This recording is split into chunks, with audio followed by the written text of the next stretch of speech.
Get ready to embrace debate. First Take starts now. Coming up on the First Take podcast, will the Jets ever take off with Mark Sanchez at quarterback? Safety Laron Landry joins the debate. And Kobe turns back the clock with a monster slam. But is time running out for the Lakers? Plus, a controversial ending to the Michigan-Ohio State game. We debate in just a few moments. The First Take podcast starts right now. Good Wednesday morning, everyone. Welcome to First Take. I'm Carrie Champion. This is Skip Bayless. You may have heard of him before. And, of course, this is Stephen A. Smith. How are you, gents? What's up? Here we go. It is Wednesday, so you know what that means. We always have a special guest on Wednesday, and it is NFL safety Laron Landry. He will join us later on in the show, so you do not want to miss what he has to say. He better be special after all the trash talk he's dished out on Twitter. Don't put pressure on him. Don't put pressure on him. I think he needs some pressure put on him. Listen, do you don't want that boy to hit you? Uh-oh. Better watch yourself. You've seen him work out before. Myself. And all that Diet Mountain Have you seen me work out? And all that Diet Mountain Dew in the world. Yeah, he might be up against That's it a brick house right there. Brick. Be careful. Yeah. I can't help you there. I can't help. I don't need any help. Let's Put his talk hands on you, about I'm like, whoa. my Lakers. What do you do? The Lakers beat the Nets last night for their third straight win without Dwight Howard. Kobe had 21 points and took more than 20 shots for the first time since the Lakers' Christmas Day win. But there was a loss in the win. Pau Gasol left the game late in the fourth quarter after straining the plantar fascia in his right foot. So here's the question. Was the Lakers' win over the Nets last night a good sign or a bad sign? And we'll start with Skip. Stephen A., that was a really sweet win, a 10-0 run to end that game that turned bittersweet in the end. It was a great sign unless you tell me that Gasol actually tore his plantar fascia. He's had plantar fasciitis now for a few weeks, because then it goes from great sign to bad sign. And the great signs, before we get to the bad, Stephen A., that team is now 3-0 without Dwight Howard. That team is far more fun to watch. I'm not saying it's better, but it's far more fun to watch. It actually looks like a basketball team without Dwight Howard clogging up the middle, both sort of on and off the court. And Kobe last night, I want to say, looked quicker, looked healthier, looked sleeker, looked more explosive than I have seen Kobe Bryant look in 2 years. In 2 years. And I'm here to tell you, Earl Clark, I think he proved once again, he can play. He can play. He's a star in the league. 14 and 12. Yeah. Don't go to star in the league, but he is viable. He is a player. And for the first time, really, in this whole season, I thought Steve Nash last night started to resemble Steve Nash. 17 points. Whoa. Oh, I like that. So all that's great, unless you tell me there's no more Powell for whatever, maybe for the rest of the year. And now you're back to relying on the very iffy back and shoulder of Dwight Howard. You had a great talk with him a couple days ago. I don't know, Stephen A. I even after listening to everything he told you, I'm not sure I'm believing in him. I'm not trusting him. I'm not sure where he is. He said he's still getting numbness tingling down his legs. So now it's come to this, maybe no Gasol and maybe not much of Dwight. In the end, what proved to be, just on its surface, the best night of the year for the Lakers, albeit against an overrated Brooklyn team, but it was impressive. Turns bad in the end, depending on an MRI on Pau Gasol today. Well, first of all, let's go to a couple of things. Number one, we have to take the level of competition into consideration. I think P.J. Carlesimo has done an outstanding job as head coach of this team. I think the way that Brook Lopez is looking right now, he had 30 points and 11 rebounds last night. This dude has established himself as a legitimate center on the NBA level. But you have to look at Darren Williams and Joe Johnson. Yep. And I'm sorry, I mean, I don't know Darren Williams that well. Joe Johnson I've known for years. Great guy, fabulous citizen, and somebody that can play this game. But Joe Johnson's owed 4 years, $89 million coming into this season. Darren Williams just signed a 5-year, $98 million deal. Skip, that's $185 million. More like 180. I think it's 187. 185 to 187 Just call it 190. million. Yeah, all right, fine. Yeah. Committed to these dudes. And you don't show up in the fourth quarter, inexcusable. It is time for everybody in America to let Darren Williams and Joe Johnson know you guys are stars. You can ball. You are not scrubs. You are the face of the Brooklyn Nets organization. You got to step up and handle your business and play better than they're playing. Okay? With that being said, let's get back to the Los Angeles Lakers as we look at Kobe Bryant. Kobe Bryant is slender. He's sleeker. He's faster. He's phenomenal. 17th year in the league, still averaging 27 a game. He is just the man. There's no doubt about that. But, Skip, I think you're missing something here. You talk about Pau Gasol and how much better they look without Dwight Howard. Yeah. Skip Bayless, I got news for you. They'd look even better without Mike D'Antoni. Preach. I'm sorry. Let's say it what it is. Don't be sorry. I'm going to call it what it is. No, because I'm not advocating the man lose his job. I think that Mike D'Antoni deserves to be a head coach in this league, and he deserves to be paid. Sure. Just not with this roster. My issue is this. Skip Bayless, tell me one coach in all your years of covering the sport of basketball that has had two big men who are potential Hall of Famers. They are. A two-time league MVP who will be nominated for the Hall of Fame one day in Steve Nash. And for the vast majority of this season, they have looked ordinary. When has that happened? What coach has that ever happened with? You've got a 7-footer in Pau Gasol who has proven yet again, despite you beating him down emotionally, benching him after having just 3 days on the job, having him come off the bench, basically saying he's not getting the job done for you, having him outside 20, 25 feet away from the basket launching three-pointers. This is what you did to Pau Gasol, a two-time champion who's also considered one of the most versatile big men in the game. He is. This is what he comes. Dwight Howard gets hurt. He's in the starting lineup. What is he doing? Now, Earl Clark, I'll give to you because none of us knew about him, and this boy can play. Earl Clark can play the game of basketball. You got to give D'Antoni a little credit. No, I'm saying he deserves all the credit. That's what I'm saying. He deserves. D'Antoni deserves all the credit for it because that's the guy he discovered, I guess, and that's where it is. But all I'm saying is this: in the end, you are Mike D'Antoni. Don't give me Pau Gasol and, they look better with him than Dwight Howard. No, it's the job as the coach to make sure that Pau Gasol with Dwight Howard, with Kobe, with Nash works. That's his job. See, here's where you got a problem. Woo! Did you say woo? Let me break it down. Like it. Let's not get overly excited, John. Stay with me. I'm trying to stay with your excitement. Trying to help y'all out here. Here's the deal. You look at Dwight Howard, and you brought up the interview that I did with him on Monday. Skip Bayless, part of his reticence and apprehension about the Los Angeles Lakers organization is Jim Buss and those boys was telling him this is his team, the future of this team. It's in his hands. Yeah. He wanted Phil. It was Kobe and Nash that signed off on D'Antoni. So you got strike one right there. Strike two is, why was Dwight Howard a bit reluctant about Mike D'Antoni? Because he knew this is not a man that's accustomed to coaching big boys and big boy rules. You don't throw the ball down low, make it happen. So what you have is a situation, whether you point to Kobe shooting the ball too much at one time, whether you point to Dwight Howard and his ineffectiveness, whatever the case may be, it comes down to coaching. So to me, it's not about Gasol. It's not about Howard. One or the other being in the lineup. In the end, that alleviates some of the concerns that D'Antoni has because his problem is coaching them together. And last time I checked, we ain't supposed to get excited about the Lakers winning regular season games. They're still 23 and 26, still 3 games under 500. I'm sorry, you're 26 and 23. That's 49 games. That means you have exactly 33 games left in this regular season. That is all. That is it. You have already played 49 games. And all I'm saying to you is, if you look at Mike D'Antoni and the team that he's coaching, the Lakers are about championships. You're not winning a championship with one or the other. You need them both to help you come out of the West. So all of this means nothing to me because until D'Antoni proves that he can coach with both Gasol and Howard on the floor together, this is all fool's gold. All of it. Okay, question.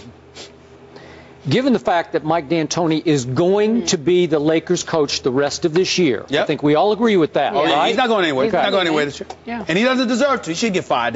No one's saying that. Do they have a better chance to make the playoffs with Gasol or Dwight Howard? If you had to make a choice, if you could eliminate one with the other. D'Antoni as your coach, obviously Gasol. Gasol. Obviously Gasol because Gasol is more flexible. He can hit more free throws. And the kind of system D'Antoni runs is more conducive to Gasol than Dwight Howard. But that's not Dwight Howard's fault. That's D'Antoni's fault, Skip. This is the coach. You got to figure it out. Or it's Jim Buss's fault for putting those two together. Well, I'm sorry. Okay. I think everything's Yeah, Russ's fault. I was just trickling it down. Everything's his Skip fault. says the win is a good sign, but you say the Lakers It means look nothing. ordinary. It means it's not that I'm saying they look ordinary. I'm saying it's one game in February. It means nothing in the grand scheme of things because you're not winning the chip unless you have Gasol and Dwight Howard on the floor. It's nice to go up against the Brooklyn Nets. They ain't OKC. They ain't San Antonio with Thiago Splitter. They're not Memphis. They're not the Clippers, okay? They're not Miami. They're not Indiana. They're not the New York Knicks. No, please, don't get caught up in all of this. This fool's gold means nothing. Nothing. You got to be able to have them both on the floor in order for the Lakers to legitimately compete for the title. Then winning regular season and games in February. I'm looking at the Los Angeles Lakers. I'm saying, y'all happy about that now? Thank God, because Kobe's not like that. Kobe's like, it's just another game. We got a game in Boston the next night, Thursday night. Kobe has the right mentality. You don't get excited over wins in February. You're supposed to win these games. Talk about it. This is all I know. That with Dwight Howard on the floor, they have looked pathetic. Yes. They have looked lethargic. They have looked slow. They've looked out of sync with him and his numb and tingling legs, if that's an excuse. I don't know. That's what he told you. I don't give that an excuse. Okay. He's still playing and averaging 17 and 11, which is more than your boy Ben. Okay, but what happened last night? Brook Lopez had 30 and 11, right? Yeah. And it wasn't on him. Okay, but what I'm saying is, Brook Lopez had 30 and 11, and who won the game going away? The Lakers did. So don't give me Dwight's numbers. They just dragged down that team. Skip. The Lakers went on a 10-0 run in the last 2 minutes to end the game. Yeah. They wouldn't run away with it until the last 2 minutes. Well, they were down 83-82. Okay, but they were up early in the fourth quarter. I'm just saying they didn't run. I'm just saying they didn't run away with it. They looked like the better team the whole night. I'm just saying they didn't run away. Yeah. Well, you just crucified Brooklyn the other day. I don't crucify anybody. I criticize. I apologize. There you go. That is an appropriate word. I respect that. Yes. But I'm just saying, you just criticized the Brooklyn Nets the other day. You said they were fraud. They're frauds. So why are we gonna make a big deal about the Lakers beating a They have to crawl before they walk. Oh, God. They have to crawl. This is crawling. I agree. But they just won 3 straight games without Dwight Howard. I like what you're saying, sir. Thank you. I like what you're saying. The Laker fan likes what I'm saying. Crawl before we walk. Cautious optimism. He said crawl. I'm good with it. Let's move on. The Rockets tied an NBA record and set a franchise record with 23 three-pointers and their 140-109 win over the Warriors last night. The crowd chanting for the visiting team one more three, and in hopes of breaking the record, Patrick Beverley tried for one more, but Golden State coach Mark Jackson said no, go for the foul, Green. They made shots. Give them credit. Move forward, and we play tomorrow night. Was your thinking in fouling there at the end? We're not going to lay down. I'm an old school basketball player. I'm an old school coach. If you can't appreciate that, that's on you. That's on you. So here's the situation. Skip, do you like the way Mark Jackson handled the situation? I do not. Okay. Stephen A. Smith, I highly respect the job that Mark Jackson has done over the last 2 years with Golden State. He's gotten them now to 30 and 18. They're only 3 games back of the Clippers in that division. I did not respect the way he coached the last 3 minutes of that game last night at Houston. It's one thing to say, okay, guys, now that they have a shot at the three-point record, the all-time record of 24 threes made in a game, I respect him telling his team, we will defend the three-point line. We will play with pride, even though we're down 30 points. Within the rules, we will do everything we can to keep them making their 24 three-pointer. But to resort to a flagrant foul on a three-point shooter for which Draymond Green was ejected, as he should have been, then to basically hack a rocket over the last 2 or 3 minutes, just trying to keep fouling them to put them on the free throw line so they can't even attempt a three-point shot, that is just dirty pool. That is so beneath the dignity of that coach and that team. That's goonish. That's not old school. That's no school to me, because just play basketball. Just defend the three-point line the way you should have for the first 45 minutes of the game when I saw Houston get open look after open look from three, mostly uncontested threes. That's the way to play the last 3 minutes, not to resort to those tactics. Skip Bayless. So much to teach you about the game of basketball and some of these moments right here. Old school, Skip. You should be an expert at old school. Sometimes you are absolutely comical because I know how you are. You are old school. To act like you would do something differently, that you wouldn't be old school like that. I'm going to goon him? Skip. You know what? I put nothing past you when it comes to old school tactics. It's you personified times 10. You believe in it. It's who you are. Everything about you is old school. And you're going to sit up here and blast the rules, old school. Excuse me, there was nothing that was out of the rules with Mark Jackson did. Draymond Green? Excuse me, he won't be fouled. He won't be fined or anything like that. There was nothing out of the rules with Mark Jackson did. And by the way, let me say this. I applaud that man, Mark Jackson. Not only were you absolutely right, because he's looking at the big picture. I have known Mark Jackson since I was a kid. That man is as real as it gets. And the same Mark Jackson. You have broken bread with him. Many times. Yeah, that's what I'm saying. Many times. Yeah. Hey, listen. You know the line. Listen, I know. Excuse me. He's from Queens, New York. Played in O'Connell Park. That's one of the places I played. I grew up a few blocks away from the park. We idolized Mark Jackson growing up, and I'm proud to say you slept over at each other's houses. No. Okay. I looked up to him, not just as a player, but as a man. And I'm gonna stand. I'm gonna stand firm on that right now. This dude. It's the big picture that you're missing here. Where have the Warriors been? How relevant have they been in recent memory? Not very relevant. Last time I remember them doing anything of consequence is when Baron Davis was their point guard and they ran the #1 seeded Dallas Mavericks out of the building. Talking about what MVP do you think you are, Dirk Nowitzki, after the year after they had lost in the finals to the Miami Heat the first time around. Let me tell you something. Mark Jackson's looking at the big picture. We concede nothing. We give up nothing. We are old school. We're going to battle you to the end. We're coming for you. You got us tonight. We don't like it. We got an attitude with it. We're a bit disgruntled and cantankerous about it. We're going to be truculent with you. We don't care. And that's what he is saying. And I got no problems with that, because when you are competing and you know this is a team you can see down the line and you know everybody else is watching and you want to send a message and you got to run a young crew, Stephen Curry, David Lee, Klay Thompson, Jared Jack, Carl Landry's not that young, and neither is Jared Jack, but they can ball. You look at the crew, Harrison Barnes, who's a nice rookie, got game. You look at these Andrew dudes. Bogut is back. Andrew Bogut. I no longer call him Andrew Bogus. It's Andrew Bogut now. He deserves his name, Andrew Bogut, because he can play. He's a big boy. They had a bad night. They were giving up open threes. They're ranked 23 in defense. That's not happy. That's not a good thing with Mark Jackson. He will correct it. But if you're thinking about the big picture,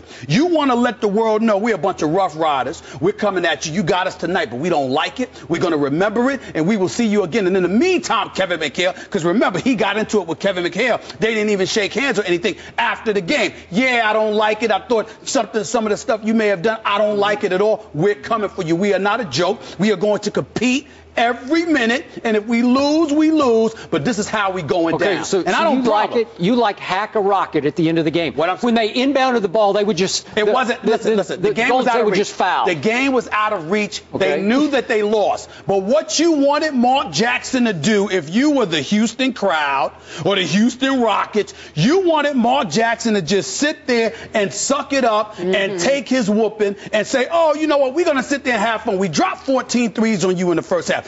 Jeremy Lin hit 5 3-pointers. 28 for crying points. out loud. Yeah, miracles happen. Then you've got sat there and James Harden and Chandler Parsons, who the Knicks made look like the second coming of Larry Bird months ago. They hit 4 apiece. But the point is this. They're hitting those threes, 14 threes in the first half. You're sitting there and you're running roughshod over them. You drop 140 of them in 4 quarters. No overtime, no anything. And you want Mark Jackson to just sit there and watch you break records in front of his face? No! We're not doing it. And I don't mind it at all. I like it. I like it. That's what. And next time they play Houston, it's going to be a dogfight. Trust me, they ain't going down like I think that. It's next Tuesday night at Golden State. To say the least. Let's see what I guarantee you. Boston will score 40 then. And I'm telling you right now, it's going to be a dogfight, and I love it. I love what Mark Jackson did last night. Doesn't bother me at all. Really? Doesn't bother me at all. Oh, so you like goonish tactics at the end of the game. You know what? Occasionally, I'm sorry, Skip. I apologize. I stuttered. No. Yes. Yes. I do like Oh, goonish tactics. flagrant fouls are okay with you. A flagrant foul on a three-point shooter is okay. How many years have we known each other? Am I not the guy? Too long. Am I not the guy? You know better. Am I not the guy that has told you that if I were the president of basketball operations and I was running a franchise, I would have a goon on my squad? Did I not say that? You said that. I need a goon. I'm on national television. I'm sorry, just so everybody knows I'm not stuttering. I would have a goon on my squad. I would not apologize. Not only would they goon be squad. Let me tell you something right now. I didn't say a goon squad. I'm not talking about just defending and rebounding. I'm talking about even a dude that'll slap teammates upside the head in practice, a la Ahmad Bradshaw to Victor Cruz. I was going to say, you're going to say that. I don't care. Whatever it takes. Okay. Whatever it takes. So if Stephen A. Smith is coaching the Golden State Warriors last night, I would have done you would instruct Richard Jefferson, as soon as they inbound the ball with 30 seconds left, I want you to grab them and foul them so they're going to have to shoot free throws instead of even getting a three-point attempt. You are not. Really? You are going to the timeout. You are up by 30-something points. You play basketball. You will not sit there and launch uncontested threes like it's going out of style. You can contest them all night. No. You know something? I'm going to put something on you. I'm going to put something on you. Without hesitation. Exactly. Without hesitation. No softies allowed. Okay. No softies allowed. So it's Houston's fault that Houston was up by 30. Not at all. Not really? At all. It's not Houston's fault. Time out. Don't twist my words. It's not Houston's fault. I'm missing your words. Houston did their job. All I'm saying is there's nothing wrong with what Mark Jackson did. Nothing. Nothing. Do it again. Where was your three-point defense for the first 45 minutes of the game? It was bad. It was terrible. Bad. It was non-existent. It was very non-existent. But you know something? These guys got 30 wins. You can tie it to a bad night. Mark Jackson's been coaching his butt off. You prefaced your comments by saying, I did. All right, I love what they're doing. He ain't entitled to a bad night? Okay. He ain't entitled to a bad night? Just play basketball. Listen, he is playing basketball. Coach with class. That's classless. There's nothing. Don't you ever associate the word classless with Mark Jackson? I'm sorry, I just see what I see. Don't you ever associate the word classless with Mark Jackson? I thought I never would until last night. Stop. It's not classless. It's basketball. Excuse me, sir. Why you think Oakley and Mason was on the Knicks? What about the Bad Boys when they won titles with Isaiah and Joe Dumars? Were they nice? Were they classful? Okay. Excuse me. Whatever it takes. If put in the same situation, would you want them to be gooning the Rockets? Occasionally they wanted your boy Jordan. Were they not? Were they not? Were they not goonish to some degree to Jordan occasionally? Were they not? They played physically with him. Were they not goonish? Answer the question directly. You know it. Did they flagrant foul him? Jordan never got hacked and beat up by the Detroit Pistons. He took some hard fouls. Excuse me. It wasn't goonish like occasionally? Draymond's foul is a running grab of the neck. It wasn't. Jordan never received a goonish moment from the Bad Boy Pistons? Ever? Okay, but that's playoff basketball. Oh, okay, it didn't happen during the regular season? Okay. That's not where you're trying to break a three-point record. It didn't happen during the regular season? It didn't happen to him against the Knicks when he faced the Knicks? They didn't get goonish? Everybody gets goonish, Skip.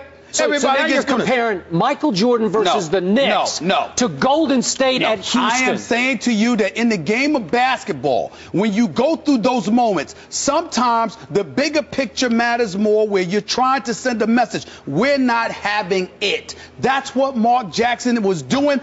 I understand he's going to get on his team. They're probably running suicides right now. But the point is, you sending the message, we're not having it. Nobody's going to punk us, and I always applaud that. And if you want to label it goonish, far be it for me to stop. They punked themselves. So be it. They punked themselves. They played no defense. But Skip knows that because he goes hard. It happens. He doesn't let anybody get on him. He knows that. Full of it. Skip would do it. He knows he would do it. You know what? If I were coaching that team, they wouldn't have had 23 threes with 3 minutes to go. Because my team would have played three-point defense. I apologize. If they had a bad night, I am declaring on national television that Skip Bayless has goonish tendencies. You would have done the same thing. You can have a bad night on offense. You can't have a bad night on defense. You got that in you. You can't. It's just effort. Stop.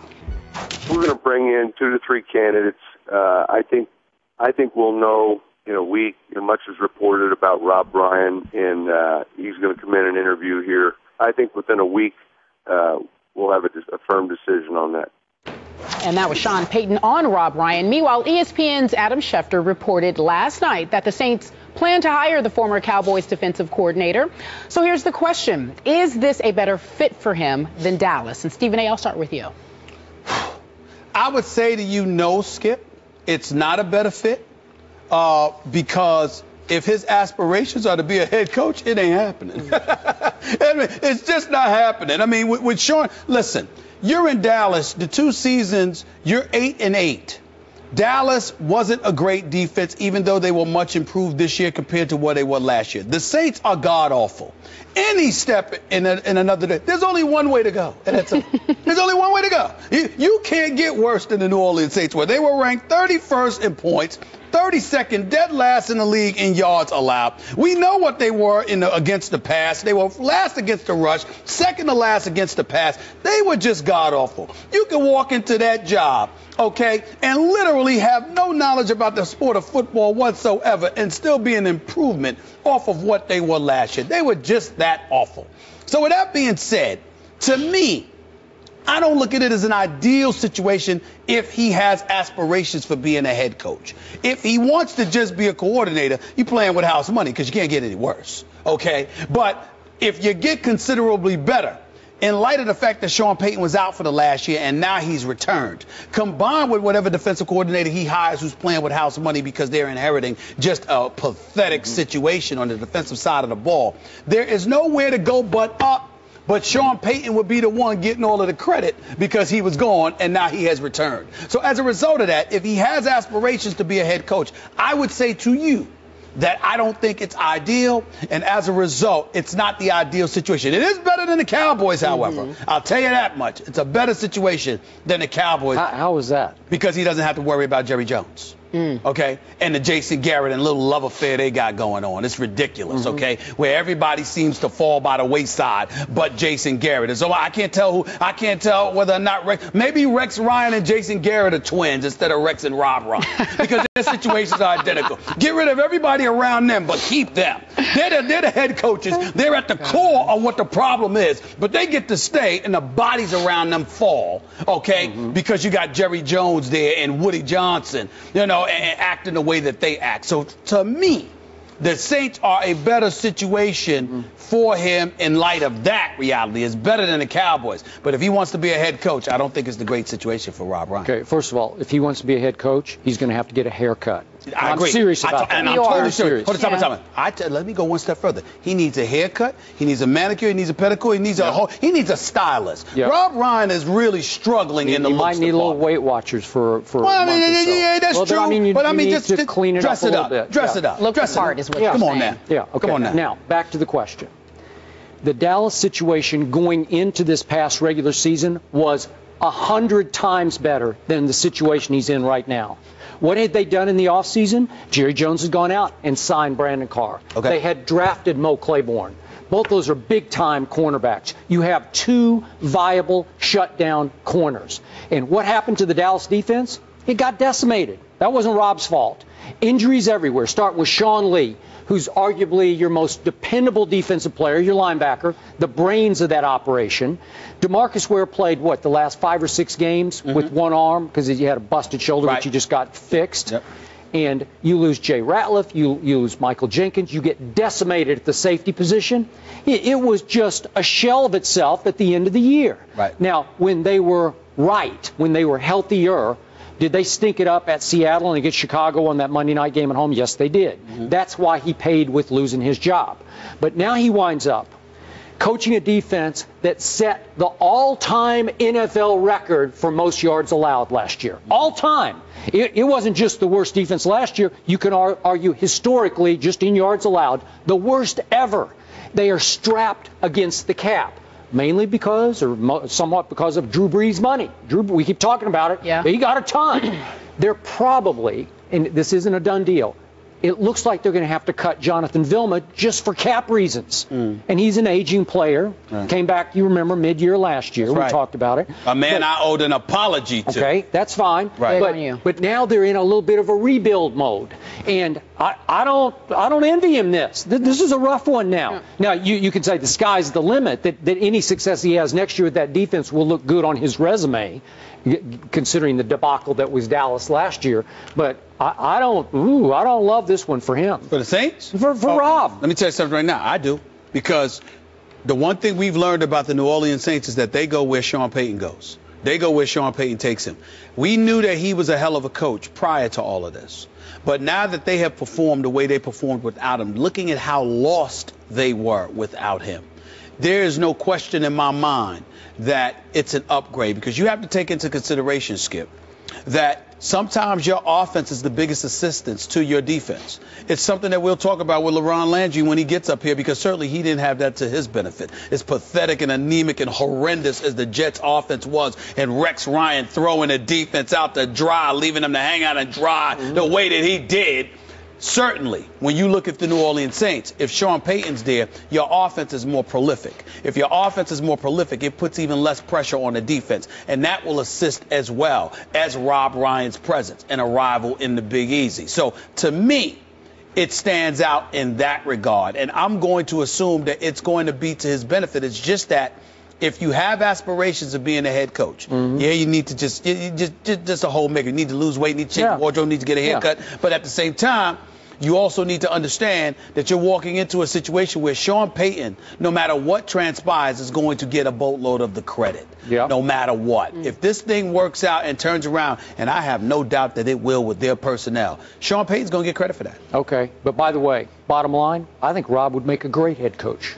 I believe that, too. You'd have to repackage the image. I do, too. I believe that he deserves to be a head coach. Well, you said he's got a shot at Dallas. I thought Jerry Jones should have let go of Jason Garrett and should have let Rob Ryan be the head coach. But he does need to have a makeover. Would he be a better coach than his brother? Yes. Yes. Given what we just saw, yes. The New York Daily News reports that sources say Alex Rodriguez is having trouble understanding the recent report linking him to PED use, and he thinks the New York Yankees and/or Major League Baseball are conspiring against him. According to the report, Rodriguez denies ties to Anthony Bosch, owner, and he says basically, I've done nothing as far as alleged doping is concerned. He tells friends that the documents listed by the Miami New Times are forged. So we're putting Arod on the hook. But before we do that, let's welcome in investigative reporter TJ Quinn. How are you? I'm good. We just classed up this show. We classed up everything that's happening here. Yeah. Well, look, TJ, last week you reported, according to sources, Arod was personally injected by the owner of the clinic, Anthony Bosch. Is that correct? That is, well, it's correct that we reported that, yes. Okay. Very good sources who said that Bosch actually went to Arod's home to inject him personally, treatment that none of these other players got. So we want to ask you this question, just plain and simple. Do you believe him? Well, it doesn't matter if I believe him right now. It's a question of Major League Baseball, and they don't believe it. They believe the sources. They believe the documents. They had investigators down in Miami the last couple days because they wanted to see those documents themselves. They've been reaching out to former associates of Bosch's to see if any of them will cooperate. Sounds like so far they're not.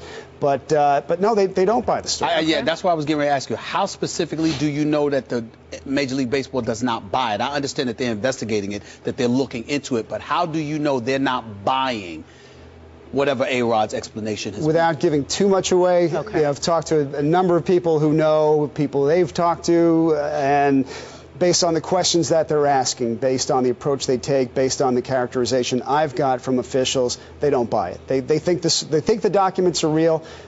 His name had come up before. There are way too many sources right now coming forward. You had those New Times documents that our sources said they believe to be authentic, that those are Tony Bosch's handwritten notes. And our own sources who said, no, that Bosch was open about their relationship. Arod's saying he didn't know the guy, had nothing to do with him. People said for years they have talked about how Bosch talked about how close he was to Arod. You know, one of the things, and I want you to answer this as well, we're hearing reports, and I've heard from some folks as well, the Alex Rodriguez camp has the mentality that it's a bit fishy, smells a little bit from the standpoint of his contract, owed $114 million over the next 5 years, not healthy, age 37, clear decline in terms of statistics.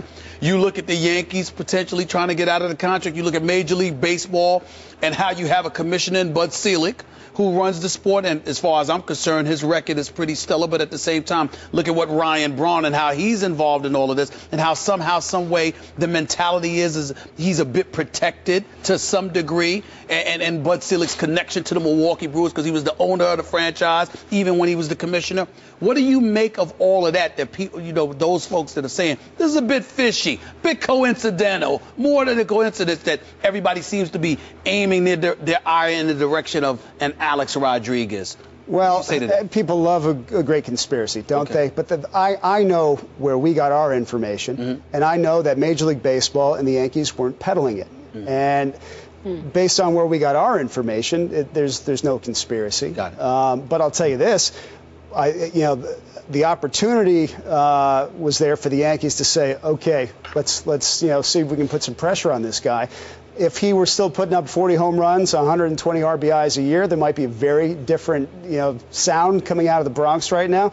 But nobody's rushing to his defense. He didn't have a ton of friends in that organization to begin with. They didn't like the way he carried himself. He never really fit in the way a true Yankee is, whatever that means. Never fit that mold as another Jeter.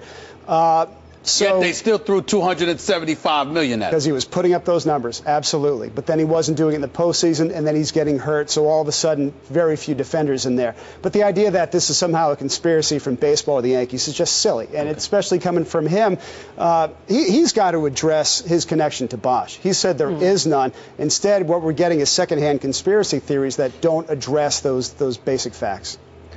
So you have a decorated history of covering PED use, especially in baseball. Yes, you do. Yes, he does. We've been told again and again we have moved out of the steroid era. Are we still in it? It will never end. If anything, I hope we've moved into the age of enlightenment. But look what happened with... my measure is how people talk about athletes today. The fact is, you'll never get it out of competition. Kids cheat in high school chess competitions. If there's competition, somebody will look for an edge. If there's competition and money, they'll look for a bigger edge. And there's a lot of money and a lot of competition going on here. The testing has gotten better. I think we're past the excesses of the late 80s, into the mid-90s when the problem really exploded. But the testing just cannot get everybody. Ask Lance Armstrong how many tests he passed. Yeah. Right? Ask most of the guys in Balco how many tests they passed. So, no, you can't get past it. And by the way, half the guys so far connected to Anthony Bosch in Miami did test positive. And I guess what I'm asking is, based on piggybacking off of Skip, you used the word never. That's a very strong word. And I guess I'm asking is, how in this age of technology do we use that word? Why are they always ahead of those who are trying to catch them? How come somebody can't get ahead of them? Same reason the IRS will never catch every tax cheat. If somebody's determined, right? If somebody's determined, they'll find a way. You can punish them. You can create a deterrent, and maybe that's about as much as you can hope from a policy. Yep.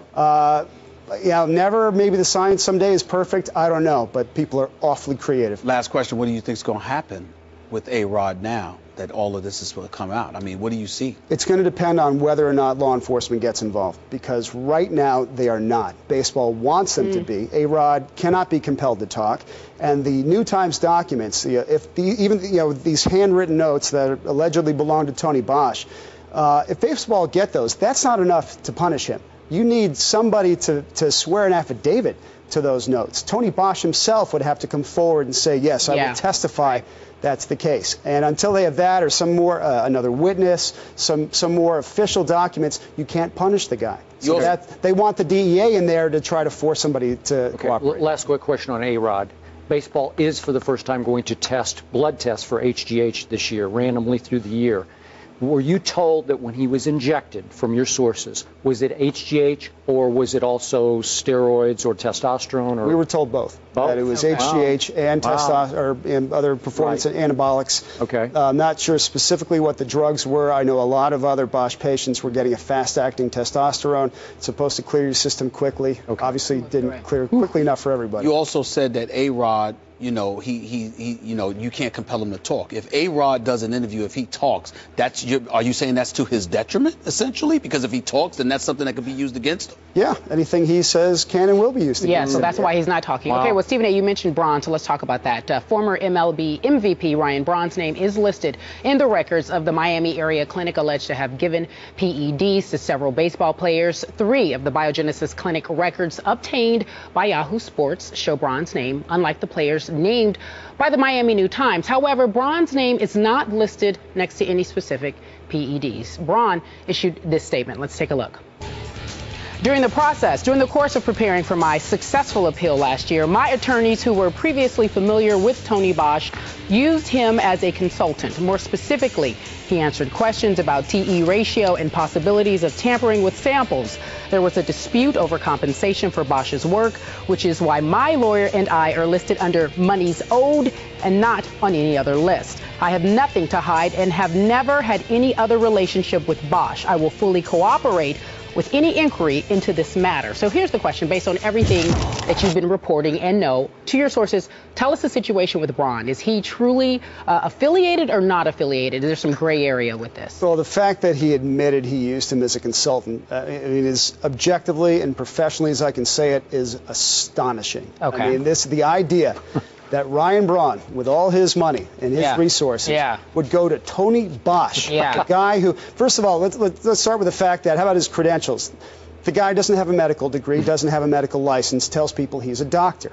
4 years ago, his name comes up because he's connected to Manny Ramirez and his suspension for PEDs, because baseball believed, and we found out through our sources, that he was a conduit between his father, who is a doctor, and Manny Ramirez for this prescription for HCG that he got. So that's the dossier on him, right? He's connected to doping. He's a fake doctor. And that's the guy you're going to turn to as your expert? His lawyer already jumped in, David Cornwell, and said, well, Bosch was there when I got there. I didn't bring him in. It just raised far more questions than it answered. And does it raise do the flags raise even more significantly due to the fact that he just got away? I mean, because he got off on a technicality the last time around. The FedEx dude held my urine sample for the weekend, so because of that, it could have been tampered with, and that's how he got off. Doesn't that hurt him in this case now even more so? Oh man, it doesn't help. I'll tell you that. It was at the time when he beat the test. Or beat the system anyway. Baseball never for a second thought maybe there's some mistake. He never challenged the science. They said ahead of time that they might, that there was something wrong with the test, the TE ratio, which he referred to, having Bosch as a consultant. That's quickly one of the measures they use, testosterone versus epitestosterone. Your body should create the same level of both. If it's out of whack, that suggests there's something wrong. But they did another test. It's called a carbon isotope ratio test. That's a magic bullet. He failed that one. So baseball had no question in their minds that he failed it. They never challenged the science, just the chain of custody. Yeah, exactly. Well, by means of that's the one. That's the test that people generally recognize as you can't beat it. It shows I mean, nothing is, but it's as close as you can get. Right. It shows that the testosterone in your body is not your own. It had to come from some other source. So why was Ryan Braun's name redacted from the initial report in the Miami New Times? Couldn't begin to guess. And I don't know if it was redacted, and I don't know if the documents that Yahoo is citing are the same ones or not. Maybe it's different. Well, the only thing that stood out in my mind, let me get numbers here for a quick second, Skip. He sits there, and after an MVP season in which he sat there and smacked 33 home runs, 111 RBIs, a batting average of 332, he fights the suspension, wins on appeal, turns back around, 41 home runs, 112 RBIs, a 319 batting average. Similar numbers, if not better, in the home run category. You would think that would strengthen his argument that, okay, after getting tests, after getting caught and winning on a technicality, you weren't stupid enough to use. Could this mean, I don't want to say could it mean, but again, does it eliminate those suspicions, this report right here? Does it give indications that maybe, just maybe, he went right back to using something?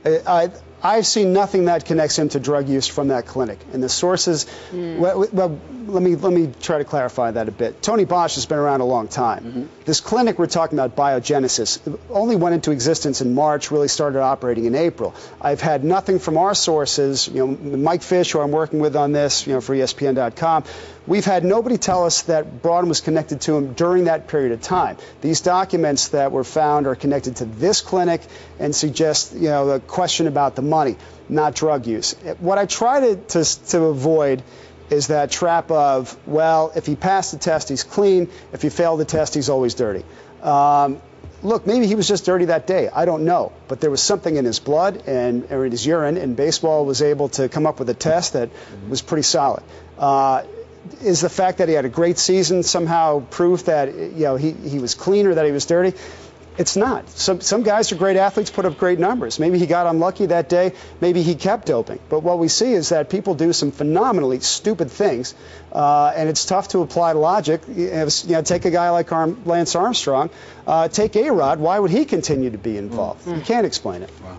We welcome in Dodgers pitcher Clayton Kershaw to the debate desk. Clayton, obviously you came here to tell us that the Dodgers will win a championship this year, right? This is the breaking news. Yeah, I'm not going to make any bold predictions, but I am pretty optimistic about the season. Looking forward to it. It's great seeing you, my man. Before we even get into anything else, you saw the interview that Skip, myself, and Kerry just did with T.J. Quinn. Your thoughts about all of this news in regards to PEDs in your sport, the sport of Major League Baseball? Not A-Rod specifically, not Ryan, Braun, not anybody, just PEDs in baseball. Your thoughts about that? Yeah, I mean, it's disappointing. You want everybody to be on the same playing field, and you don't want anybody to have an advantage. I don't have any specific opinions on anything like that, but for me, I would just like the penalties maybe be a little tougher, get people to be a little more scared about taking them, and just get the playing field even. Little extra attitude you have because as a pitcher, a lot of these guys are hitters, and if it gives them an unfair, I mean, does it really grate you when you think about it on that level? Well, if you give up home runs to guys, you give up hits to guys that have been linked with it or have taken it, it definitely gets in the back of your mind, gets you a little angry, but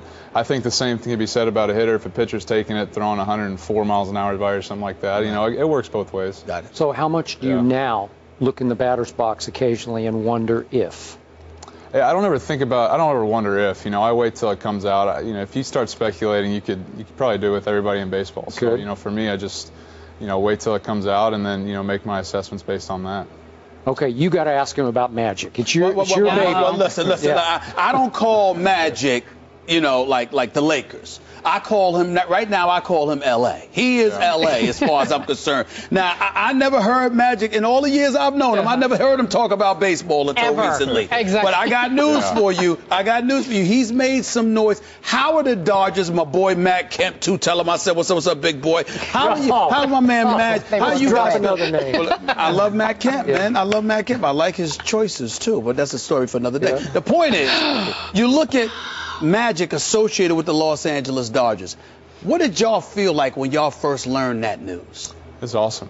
I think every kid loves Magic Johnson growing up. If you like basketball at all, and just to have him associated with the Dodgers and have his winning mentality, that's all he cares about is getting the best product on the field to win games, and not just him, but the rest of our ownership. Starting with Mark Walter going down, it's just been an awesome change for us. You talked to him?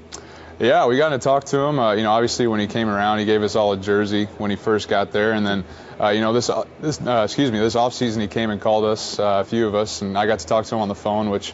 So you were part of the lucky few. Yeah, so I didn't answer. I didn't hear the call, and so I called him right back, and I talked to his secretary, and I was like, I think I had a missed call from Magic. I started laughing. I was like, Magic Johnson just called me. So, no, but it was just like a kid in a candy shop. It was awesome. Yeah. Well, I look at Magic Johnson, and clearly, I love the moment in the press conference when they asked him about all this money he was spending, and he just got up and said, "We're trying to win," and he sat back down. Any level of added pressure, you're in the second largest market in the United States. Yeah. The Dodgers have had some success to some degree, in terms of getting to the postseason a few years back, but it hasn't been that great recently. With Magic, however, we know what the standard is. Yeah. It's a World Series championship. Do you feel that as a member of the Dodgers now that he's running the show? Yeah, no doubt. No doubt. That's it. That's all that matters as far as the Dodgers are concerned is, these fans have waited a long time for us to, get back to where we should be, and that's what we're going for. And yeah, there's some added pressure, there's some added expectation, but that's the way we want it to be. Okay, since you did bring up Matt Kemp, which is disrespectful because we're talking to Clayton Kershaw. He's a pitcher, and I love him. He's had an ERA under 3 for the last 4 years. Let's ask the pitcher. Who's the more valuable player, Clayton or Matt Kemp? I mean, Matt's on the field every day. So, you think he's more valuable? I don't know. Than a left-handed pitcher? The next Sandy Koufax? Watch your tongue. Be respectful. Mean? Come on. Be respectful. No, I want an answer here. I think he just said Matt's more valuable. Well, I'll tell you this. If Matt is healthy for 162 games, I like our chances. So, if he's healthy, if he's the player that, he was last year when he was healthy and obviously the year before that, I'm pretty optimistic. Well, when you talk about being optimistic, I'm looking at the Washington Nationals. I'm looking at the St. Louis Cardinals. The Atlanta Braves had a pretty decent season. I'm just looking at a few teams. I expect the Phillies to resurrect themselves after the doldrums they went through last year. Where do you guys, I mean, when you look at the National League, who do you see as your stiffest competition? I mean, you got to look at the team that won last year. You know, that's right in our division. We see them 18 times a year. We got to beat the Giants. You know, that's what it comes down to. You got to win our division first. And you know, I'm excited. Those games are a lot of fun, and you know, that's our big rivalry. So we got to win those games first. How's the home crowd right now with the whole Frank McCourt and his wife? We know that fiasco. I had to cover that when I was doing a radio show in L.A. It was getting on my nerves, to be quite honest with you. But I also saw the crowds diminishing because they were so annoyed with ownership. That's clearly not the case now. There's a buzz. How has it been since Magic has gotten there? How is it playing in Dodger Stadium now? Yeah, it's I'd say it's a complete 180, to be honest. You know, it's been so much fun to go out there. The fans, you can just feel the excitement in there. You know, I think now we got a full season with the ownership team, and we got a full season with the team that we have now. Nice. And, you know, just going out there in January, I was out there for a few days, and there's so much excitement, you know, with Fan Fest and all that stuff. So looking forward to it. All right. Last quick thought. You did grow up in Dallas in Highland Park. What is your level of faith now in your Dallas Cowboys, and especially in your quarterback, Tony Romo? You know, I'm really glad you asked me that, Skip. I've been wanting to talk to you about that for a long time. I knew, because you have gone at me on Twitter over I've been wanting to talk to you about that for a long time. I don't think Tony Romo's a problem. I don't think Des Bryant's the problem. I think those are two of our best players. I think for us last year, we had a lot of injuries on the defensive side. That was the biggest problem. And I think offensively, Tony didn't get enough protection. And I think that's what made him struggle. And so I'm not going to blame it on the offensive line either. I'm just going to say injuries were the problem last year. And, you know, I think next year we got to get a good draft, get some offensive linemen in there, and get people healthy. And you're sold on Jason Garrett as the head coach? Yeah, I like him. Come on, Clayton. I like him. Come on, Clayton. I like him. You're sold on Jason Garrett? Yeah. How many 8-8 seasons do you need to be unsold? A couple more. Yeah. So hold on. So let me get this straight. I just want to make sure I'm clear here. Yeah. You trying to tell me that if I saw you next year at this time, and the Dallas Cowboys finished 8-8 again, and they missed the playoffs again, you'd still have the same feelings that you have right now? If it was the same problem that we had last year, if it was this year, the play calls are not the problem last year. You know, I think defensively we had issues. We gave up a lot of points a lot of times. We had some turnovers. We had a lot of things going on. Jason Garrett, the mentality of the team, I don't think that's the problem. What I'm saying to you is this. Jerry Jones is your owner. We know he's a fabulous businessman. He is a hype machine. But in terms of results, he's still living off the 90s. You've got 16 years. You got a playoff victory. Yeah. I mean, when is it? This is the problem with Cowboy fans. Guys like you, Clayton, you're set up for this stuff. You're constantly hoping. When are you guys going to hold these dudes accountable? This is America's team. Do you even deserve to be called America's team anymore? Yeah, absolutely. What? Cowboys are still the team. Really? Yes, no doubt about it. I think the problem, from a player's mentality, is I think the players are that's the problem. I think we win or lose with players. I know head coaches is a big deal, but I think the players are the problem. And for last year, who picks the players? That's Jerry. Who picks the playing time for the players? Well, that's the positions that they play. You got to hold the coach and Jerry accountable at some point, Clayton. You don't like the starters on the field? I think he started the right guys. I think they have the talent. I think the pieces don't fit because I think you hire a lot of guys and put them on the field that can't deal with Big D. I think that's more management than head coach. Okay. Yeah. So talk to me about management. To tell me something needs to change. Don't tell me to stand pat. Well, I like our personnel. Oh, Lord. Yeah, I like it. He likes the personnel. I like it. He's not changing. Well, Clayton. Yeah. As much as I love Tony Romo, he will break your heart when it's time. He has when it's before. time. Yes, he has. Before. I'm sorry. That's the bottom line to Tony Romo. Is there any Clayton Kershaws on the Dallas Cowboys? Anybody like you? Your money. I don't. Your money. I can't answer that, but I got a lot of guys that I like on that team. I think Jason Witten, Walter Payton, Man of the Year. Yep.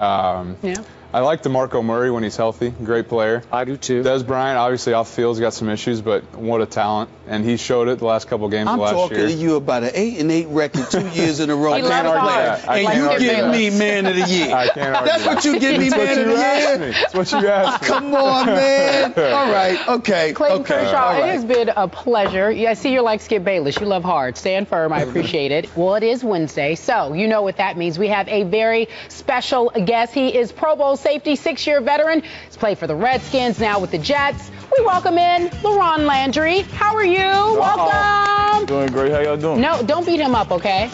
Make it okay. He smiles. Uh-oh, I'm scared. How are you? Seat, Pleasure. How's everything going? Doing great, man. So you know what we're going to ask you right off the top. I know y'all gonna kill me. What happened to your Jets? Talk about it. It was a rough season, and you know y'all saw it. We just didn't finish, and we had mindset on going to playoffs, Super Bowl, but unfortunately it was cut short. My man, that's not good enough. I need specifics. I want to know what happened. In my opinion, the offense was pathetic. It left the defense to hang out and dry. I was wondering what was going to happen to y'all. I hold Rex Ryan just as responsible as Mr. Mike, Mr. CIA himself, Tannenbaum, the master of saying so much and saying nothing at all. Who has now disappeared. I mean, what is it? What happened specifically to the Jets? Man. Give it to me, LeBron. You said enough just now, man. But you know, with Coach Rex, you know, I appreciate the opportunity. You know, for him bringing me in from off of what I've been through those past 2 years, and we had a great defense.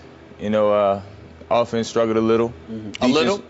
Yeah. Offense struggled a little. Go ahead. Defense at times, but for the most part, like I said, man, it was just a roller coaster type of season.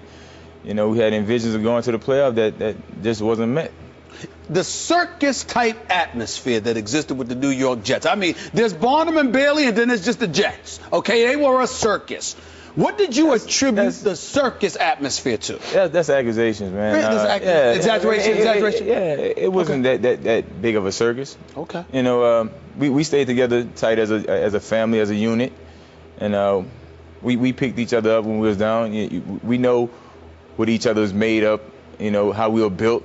You know, some guys are built different. Different personalities on the team. I believe you with the defense. I believe the defense stayed together.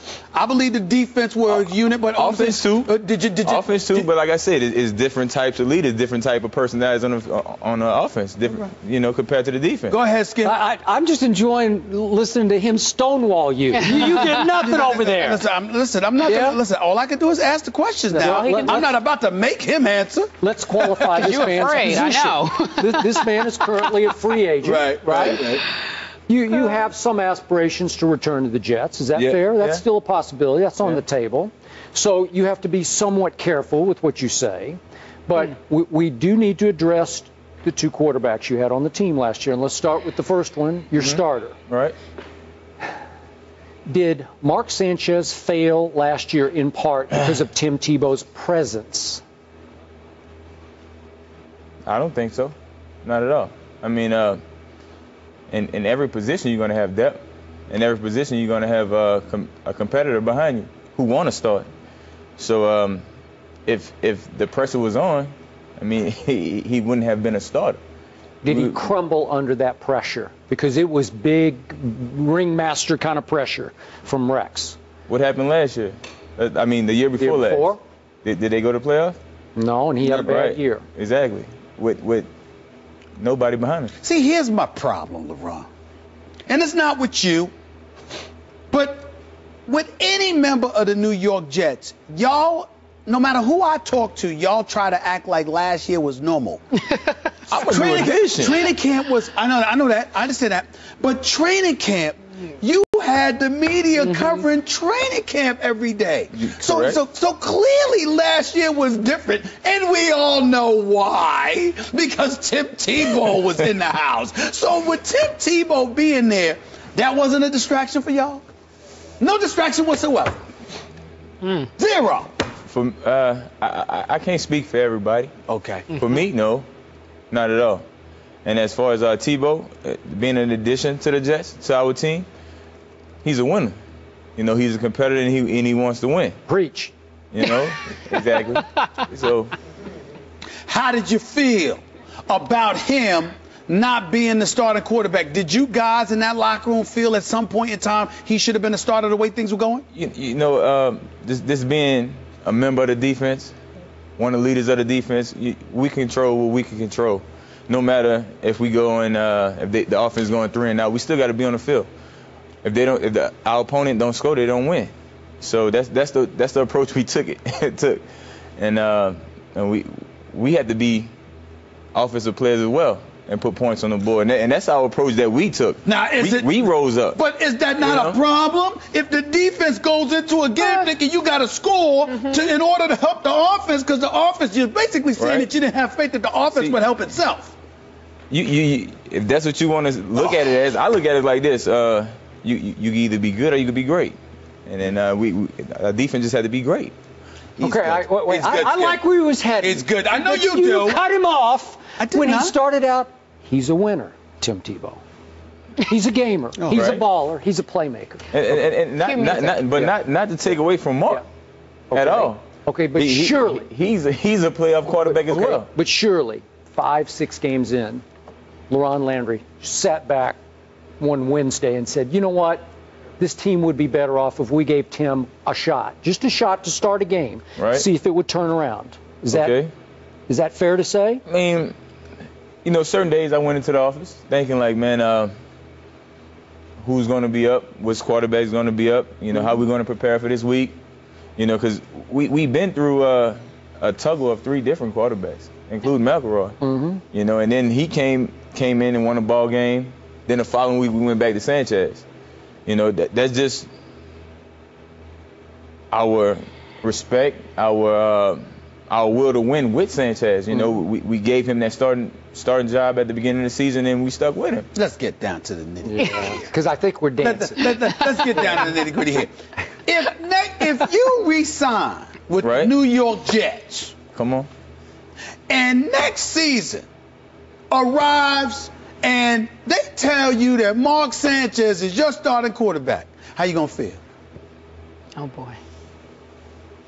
I need every piece of the puzzle. You need to tell me everything, because you gotta look at it too. We had a new OC who came in too last year. That could be that's all plays a contributing factor to winning ball games.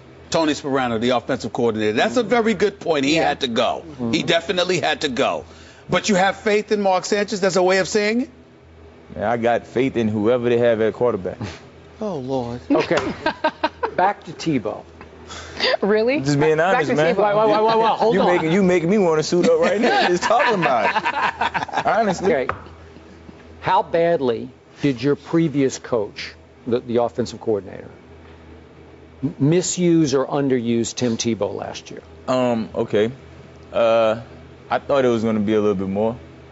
It came to a point, okay, Tim going in the game, it's going to be a power. The Wildcat, he's going to run the ball. Just run up the middle, right? Yeah. And him being PP, his chances of, a trick play. But, I would have loved to see him, throw the ball a little bit more and just mix it up a little bit more. Who threw the ball a little bit more? Oh, boy. Tebow. Oh, Lord.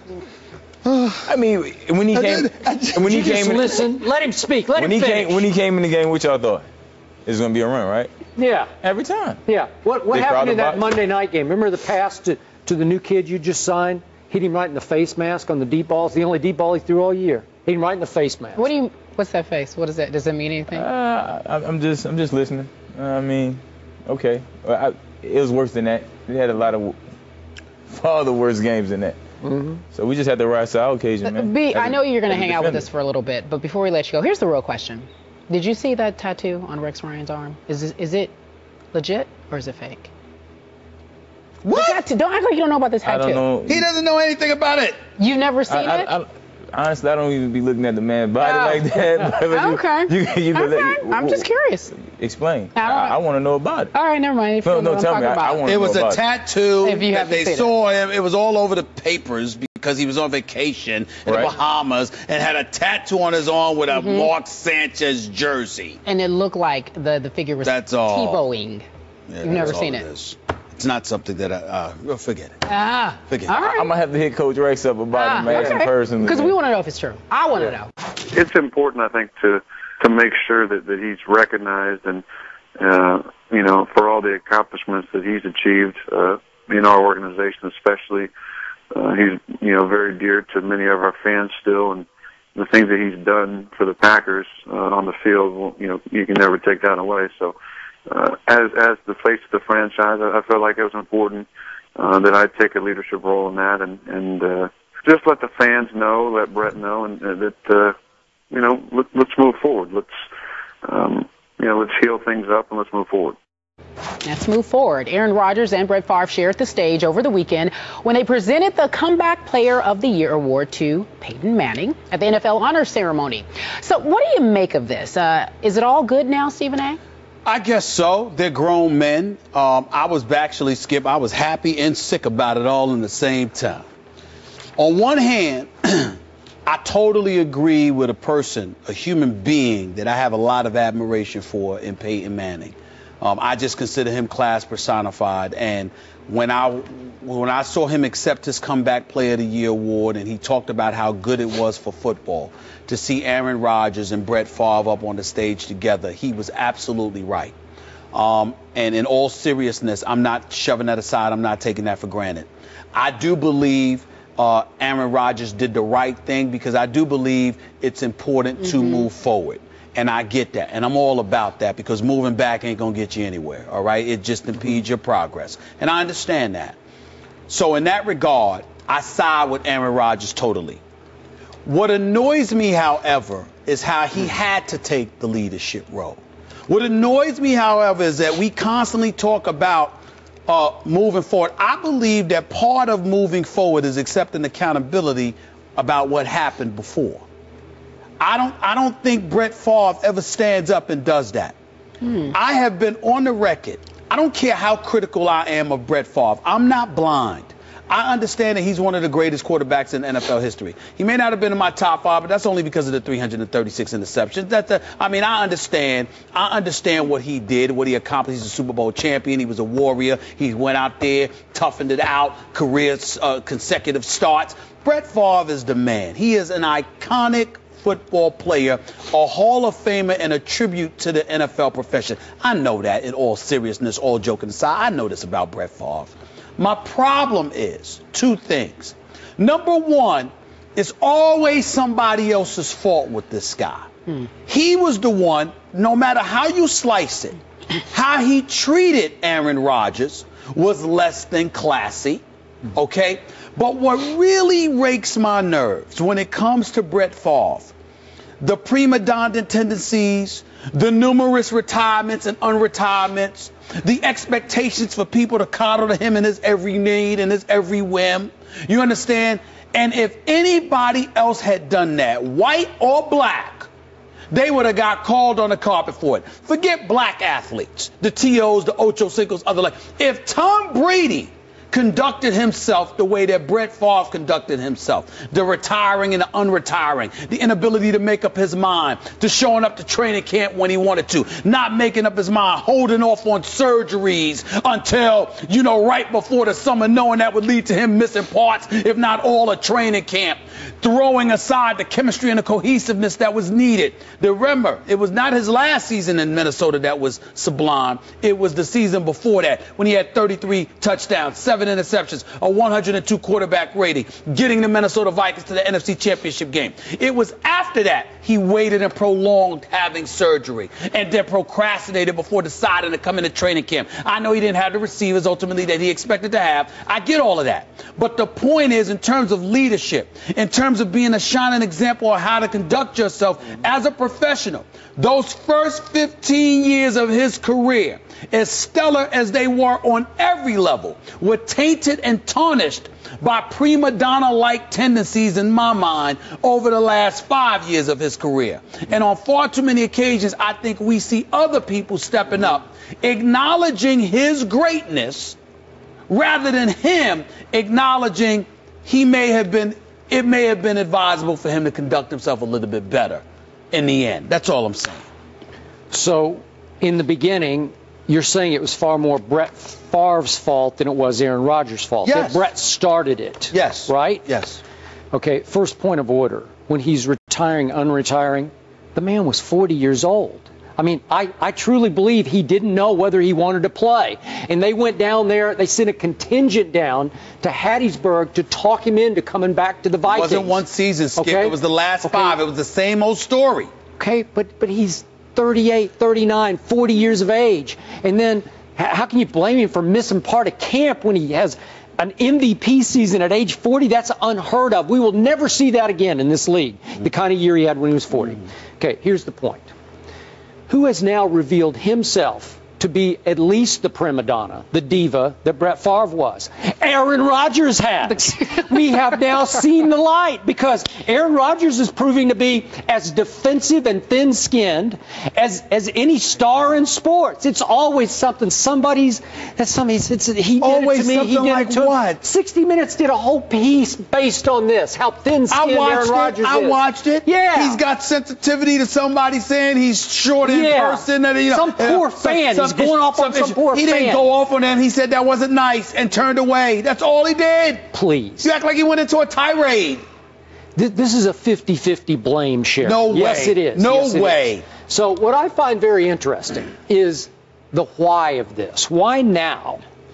Could it be Aaron Rodgers was all high and mighty and defensive, and I'll never even take his phone call after he won a Super Bowl, and then he won his MVP. God bless. Big achievements. But all of a sudden, last 2 playoffs, Aaron Rodgers has flamed out miserably in 2 big playoff games. At home against your Giants. You ain't giving me that. At San Francisco. You ain't giving me that with that defense. No, I'm not doing that. He flamed out. Nope.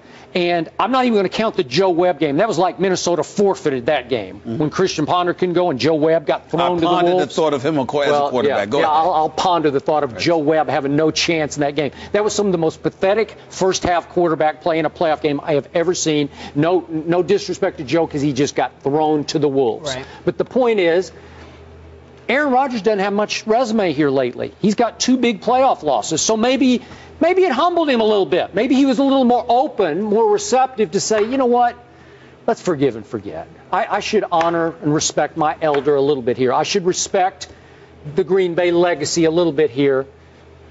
I should reach out. I don't know who started it. I don't know who made the first move. Maybe he's just a grown man, and you get to a point where it's like, that's not worth it. It's not worth it to harbor this animosity. It's not worth it to walk around with this stuff on my chest, on my shoulders, whatever the case may be. It's not worth it. Maybe it's something as simple as that. But all I'm saying is, when you look at Brett Favre, there was no question he was the initiator. Aaron Rodgers gets drafted. He drops in the draft. Alex Smith goes number 1 overall. He goes number 24. Okay? He had a chip on his shoulder. He came in there to prove something. He had to wait his turn. And the star, the signature, the face of the franchise did absolutely nothing to help him and was unapologetic about it. So if Brett Favre was unapologetic about it to us, Skip, in front of a camera, being interviewed and very dismissive and aloof towards Aaron Rodgers, could you imagine how he treated him to his face? I'm sorry. Okay, that kind of stuff would resonate with any human being. So you thought it was part of Brett Favre's job description. I'm not to teach the kid to take his job. No. I don't. I'm sorry. Time out. You have a point when you put it that way. But what I'm saying to you is, you're Brett Favre. You're a legend. You're not going anywhere until you're pretty much good and ready. The only reason why Green Bay moved forward is because they got tired of dangling in the wind with Brett Favre's inability to make up his mind. It wasn't like Brett Favre was definitive, always saying, I'm not going anywhere, and they tried to push him out. He was consistently inconsistent, and he was wobbling back and forth. That was the issue. But in the process of doing so, Skip, you've got a guy in Aaron Rodgers that is a young kid coming up. It is one thing for you to know that you are competing with this dude. It's another thing for you to be interviewed on national television wearing your dismissiveness, your aloofness, your complete disregard for him on your sleeve. Brett Favre didn't do it in a way as a person competing for his job. Brett Favre was basically just treating him as a minimal human being. There's a difference. And you're Aaron Rodgers, and you're sitting there and you're going to take that on an everyday basis. Did you ever contemplate and imagine and ponder, no pun intended, Skip, how it must have been for Aaron Rodgers to come to work every day knowing this dude was that way towards him? Wait. have you ever pondered the legend Brett Favre having to come to work every day knowing that a fairly new GM had handpicked Aaron Rodgers in the first round of the draft to replace you, Brett? That's true. No. Okay. No. Don't use the word replacement. If you are climbing up there in age and your days are rapidly approaching, and there's nothing wrong with somebody bringing in somebody to say, this is the heir apparent once you're finished. Now, this is not Chip Kelly bringing in Dennis Dixon to compete with Michael Vick. This is Brett Favre, an established champion, a face of the NFL, a signature individual completely affiliated with the Green Bay Packers. All he had to do was say, I'm not going anywhere for this year. This dude consistently waffled. McCarthy and Thompson did nothing wrong to this man. He would not make up his mind. Well, they did one thing wrong. They pushed him out the back door. No. Prematurely. No, they didn't. Yes, they did. Remember, Brett Favre wouldn't make up his mind. It's the same. I'm not bringing up the prima donna stuff from his days with the Vikings or the Jets. I'm bringing it up from his days with Green Bay. The tail end, he wouldn't make up his mind, Skip. You can't sit there. This is the NFL. You told me that. You can't deal with NFL teams as important as training camp and everything else is, OTAs and everything else. You can't sit up there being inconsistent and waffling as to whether or not you want to play for 5 straight years. He didn't know. He was 38 years of age. Skip. 5 straight years, Skip, he did please. it. Come on, man. 5 straight years. Come on, yes, he was, Skip. Look it up. Go back to the days he kept saying, I don't know. Okay. Come on. Hey, he's got some diva in him. Skip, he ain't. Oh, that's where we are now. Yeah. Skip, he ain't 60. He's in his 30s. Why you treating him like he in his 60s or something? He's in his 30s. What are you talking about? I don't know. You got to make up your mind. You holding the team hostage. Okay, but could he still play? I'm not saying that. Did he not earn to be treated a little bit like a diva at that age? Skip. If you earn it, Skip, if you say, I want to be here, and that's that, you can't leave them dangling. They were pushing him to make an early decision. They were pushing him to make a decision about the next season, and they had to keep revisiting it. You either want to play or you don't. They both get tangled up. There's a little hand jockeying going on. At the end, he lets him go. And I'm not, listen, based on how the trajectory of the ball, too, even if Crabtree gets up around it, does he come back in bounds? I think there's so much evidence that slides towards the defensive side. A non-call was the best thing to happen in this situation. You're allowed to make contact, but I see it differently. There's a hold. He's grabbing. You're not allowed to wrap your arms around the guy and grab him. I understand you made the point. The officials don't want to be the story making that call late in the game. But the reality is you need to officiate the game. Wait, there's some debating. Yeah, officiate the game. Officiate the game. And I agree with my man Merrill Hodge. Should holding have been called on Jimmy Smith? That is the question. Clearly, our fellas disagree. But first, I'd like to get Laron's take on it. What do you think? And feel free to answer any way you want. You don't have to take a side. Great call. Great no call. Great no call. Great no call? Oh, boy. Great no call. Was that not pass interference? Was it not a hold, blatant? Crabtree collisioned him first. He initiated the contest. I'm not hating. You can jam him. You can jam him at the 5 yards mark, which he did. Receivers, tight ends been getting away with it the whole season, starting from the replacement Russ, the whole entire season. Wait a second. Was there contact beyond the 5 yard line of demarcation? What kind of route? Yes. What kind of route he was trying to run? He was trying to run a fade. Trying to get loose. No, he wasn't. Yes, he was. He ran right into Smith. He was not. Right Smith into ran him into him. Push away. It was your basic jam at the 5 yard mark, which would be the goal line. Who's jamming who? Jimmy Smith got in his way. Crabtree was trying to get loose to go to the corner. Just let him have a clear path to a touchdown and win a Super Bowl championship. Did Jimmy Smith grab a hold of his jersey? Great no call. Did Crabtree mush him in the face? Oh, mush him. Didn't give him a hand. Siding with Stephen A. Skip, try to explain your case. It was a call that's supposed to be offset anyway. Okay, the point is, 2 yards deep in the end zone, which is 2 more yards beyond the 5 yard line, because remember, they start at the 5. The goal line would be you can't have any contact beyond 5 yards. So 2 yards deep into the end zone, Jimmy Smith has a hold of his jersey. You cannot deprive, on the biggest play of not only the Super Bowl that decides the whole season, you cannot deprive the receiver of the opportunity to go get the football. And do not give me that was uncatchable. How do you know it's uncatchable? He didn't have a chance to go get it. I don't know. He didn't try to go get it. Well, because he couldn't, because he was held. Really? If he was trying to go get it, I wouldn't have ran a... He was being held. He was locked up. Listen, I don't even know the route. Skip, what happened was he ran into the receiver. All right, the receiver, the Smith put his arms around Crabtree. Yeah, Smith did run into the receiver. I agree. Crabtree ran into Smith. Smith wrapped his arm around him because Crabtree initially put his hand up and tried to mush him away and veer towards the corner. Trying to get loose. It didn't work.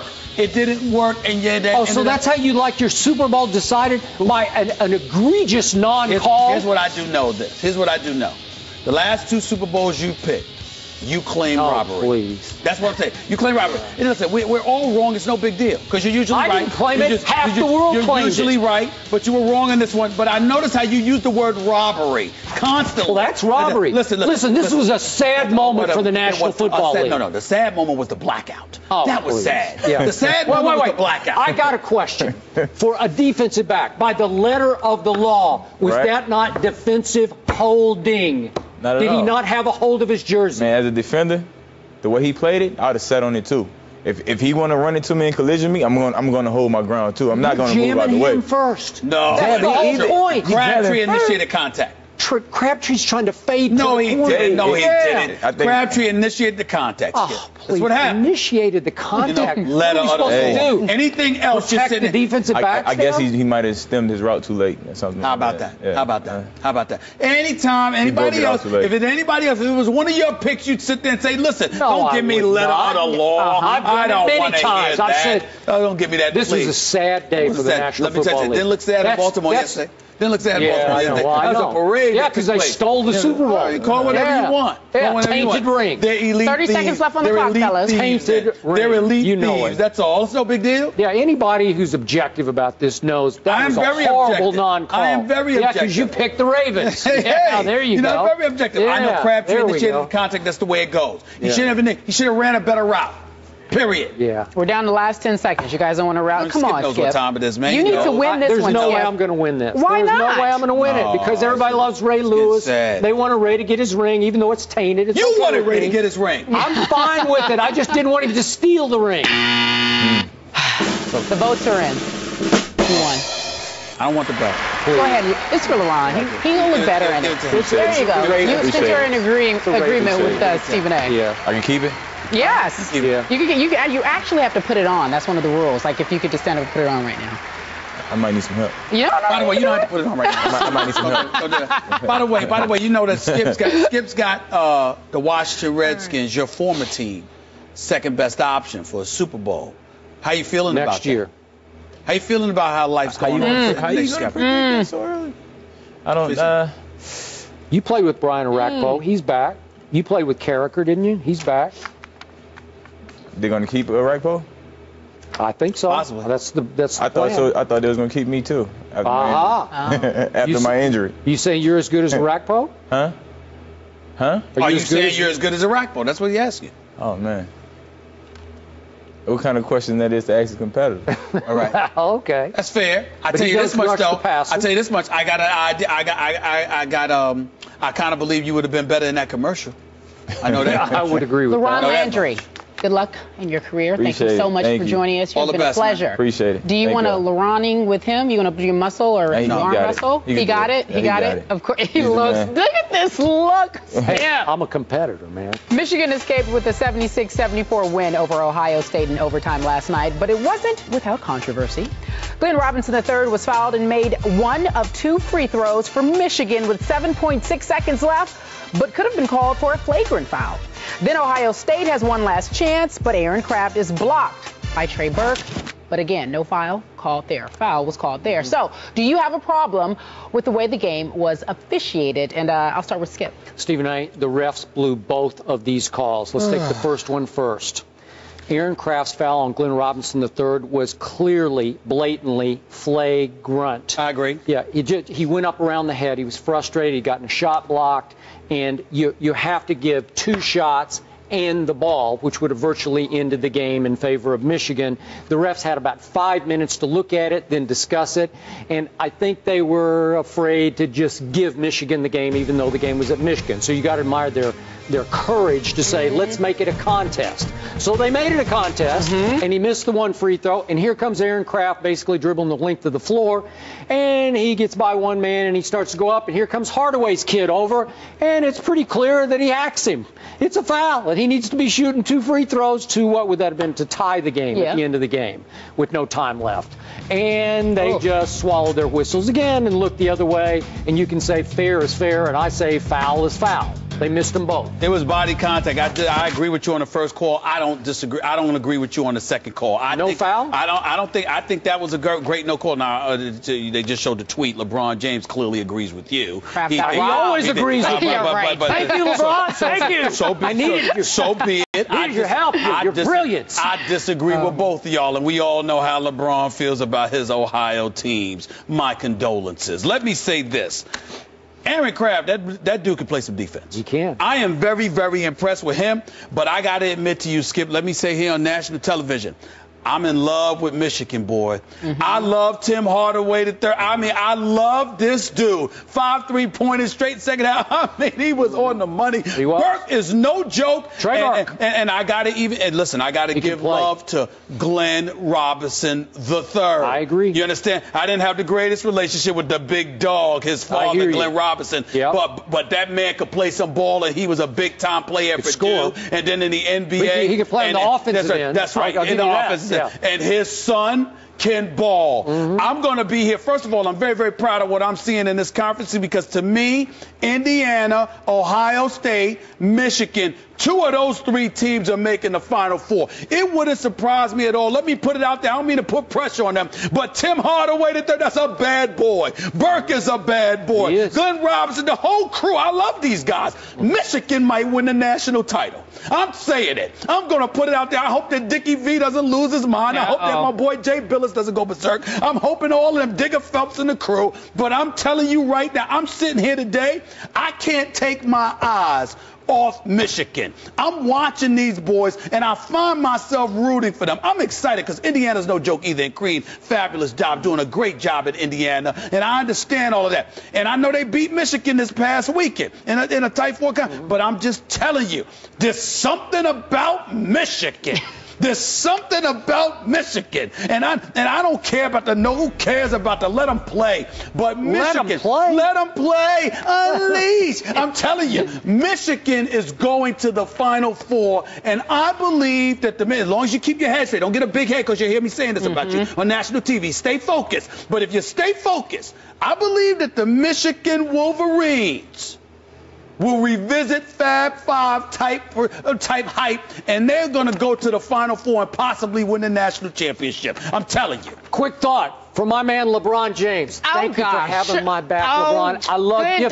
The highest basketball IQ in the universe, and I'm with you. I got your back if you have mine. Oh, Lord. Michigan, are you kidding me? Michigan's second win against Ohio State in 3 years. Actually, I probably just ticked off D-Wade because, you know, Creed coached them in Marquette. Creed's my boy, too, but I'm telling you, I just think Michigan. We will see you tomorrow. Michigan. Have a good one. We're getting a. Thanks for listening to the podcast. You can catch First Take Monday through Friday, 10 a.m. Eastern, 7 Pacific on ESPN2.